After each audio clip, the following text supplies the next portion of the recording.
Well, Donald Trump has made a last-ditch effort to quash his criminal conviction before he returns to the White House, asking the US Supreme Court to prevent him from being sentenced over the hush money case. Trump's lawyers filed an emergency petition in the nation's highest court to postpone the sentence to prevent grave injustice and harm to the institution of the presidency and the operations of the federal government. Joining me now is past chair of Parliament's Foreign Affairs and Defence Committee, Michael Danby. Michael, thanks for joining me. Look, hi, Danica. This is a sham, isn't it? But how do you see this playing out now?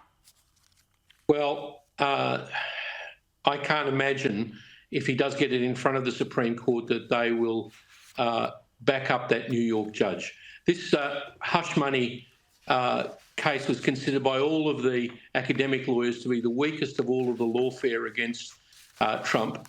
And I think the whole lawfare experiment in various courts has been a disaster for the Democrats.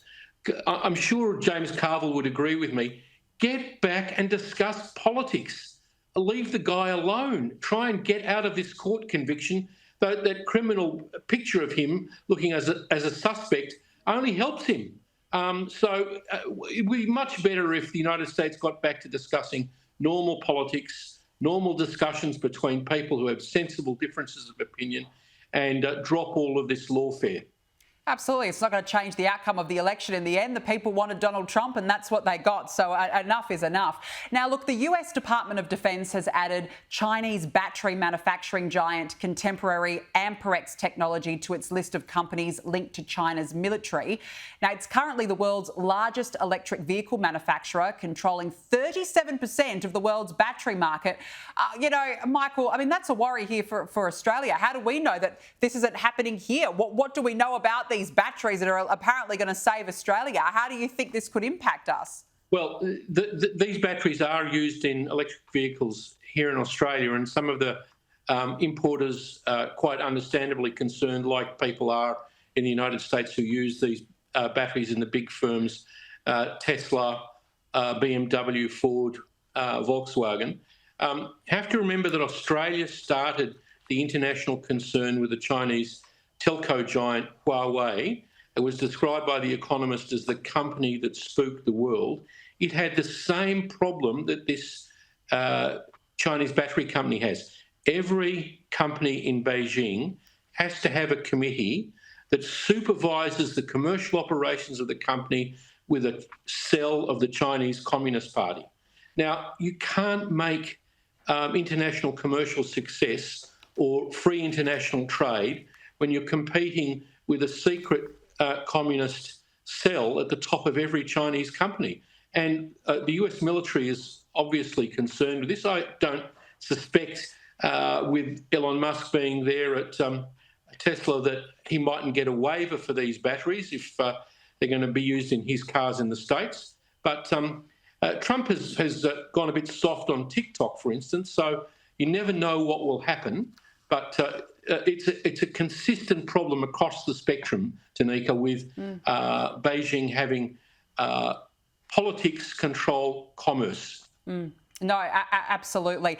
Now, I want to ask you about some matters regarding Israel. The military has confirmed that they've recovered the body of a hostage in Gaza and brought it back to Israel following what they're saying was a complex and difficult operation. It comes as the US says a hostage release deal is very close. Michael, it doesn't fill you with much hope, in my opinion. OK, they've recovered a body, but the fact is they've recovered a body. And I don't think that we should be celebrating the US saying, well, a hostage deal is close. We don't know if these hostages are dead or alive. I don't have much faith in Mr. Blinken's promises. He's promised this many times. They estimate that there are 96 hostage bodies or live people who should never have been taken there by these beasts from Hamas. And let's hope that they are able to have a temporary ceasefire and get some of them out in the meantime, particularly the young women and the old people who just dread to think what they've endured in those airless tunnels controlled by these macho Islamist nutcases. So just pray for it, Danica, like all normal people will, that they get some of them out. I don't know whether there's going to be an end to this fighting in Gaza, but Donald Trump is certainly driving their fear, Hamas, of getting these hostages out. I think he's got unusual methods by which he's pressing the Hamas leadership to get them out and to make the deal via Qatar. Yeah, I guess there is hope. We'll see what happens with Donald Trump. But still, in the meantime, Israel's fighting for its survival. And you mentioned there's old people down there. There's also children. And that sad part, we don't know if they're dead or alive. Michael Danby, we have to leave it there. Thank you very much for joining me on the show this evening. Appreciate it.